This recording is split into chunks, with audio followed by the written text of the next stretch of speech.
Les taux affichés versus les pénalités. Pour faire suite aux dernières vidéos que j'ai publiées récemment, je te disais que les pénalités allaient dans le sens contraire des taux. Contraire des taux. Puis je te disais que certaines banques basaient leur calcul de pénalité sur des taux affichés plus hauts que ce qu'ils négociaient officiellement comme contrat. Reste avec moi, je vais essayer de t'expliquer ça simplement. Supposons qu'une banque affiche sur son site web un taux fixe, mettons, de 6 mais qu'elle décide de négocier ton contrat à toi à 4 Fait que toi, t'es content, là, tu t'en vas avec ton bonheur, ben tu te dis « Pourquoi tu as fait ça? » Je t'explique. Quand va arriver le moment de briser ton contrat parce que tu as vendu ta maison, par exemple, la banque va calculer ta pénalité en basant sa perte financière qu'elle va avoir sur ton contrat. On appelle ça le calcul du différentiel de taux. C'est quoi ça? Bien, la banque, elle va calculer le taux au départ que tu avais donné sur ton contrat versus les taux d'aujourd'hui où elle serait capable de reprêter cet argent-là à quelqu'un d'autre si tu la remboursais. Puis pour garder notre exemple, ton taux de départ était à 4 disons que les taux d'aujourd'hui sont à 2 et que tu décides de vendre ta maison puis briser ton contrat,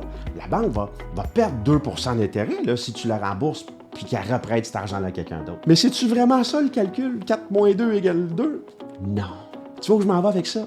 La banque, là, même si elle t'a prêté à du 4, elle va utiliser le taux d'intérêt affiché de 6 pour calculer sa perte en disant « Hey, je t'ai donné un taux affiché plus haut, là, je t'ai donné un taux plus... » Ben c'est ça, là. Le problème, c'est que sa perte, c'est 6 moins 2 égale 4, puis ta pénalité, elle va être plus haute. Puis il y a certaines banques qui vont utiliser ce principe-là de taux affiché pour calculer leur pénalité, puis il y a d'autres banques qui n'utiliseront pas un taux affiché plus haut, normalement les prêteurs virtuels. Tu sais, d'habitude, avec eux, ton taux négocié est à 4, taux affiché est à 4, tu as une plus petite pénalité juste à cause de ça. Maintenant, tout ce que je viens de t'expliquer s'applique à ceux qui ont des taux fixes seulement. C'est un taux variable.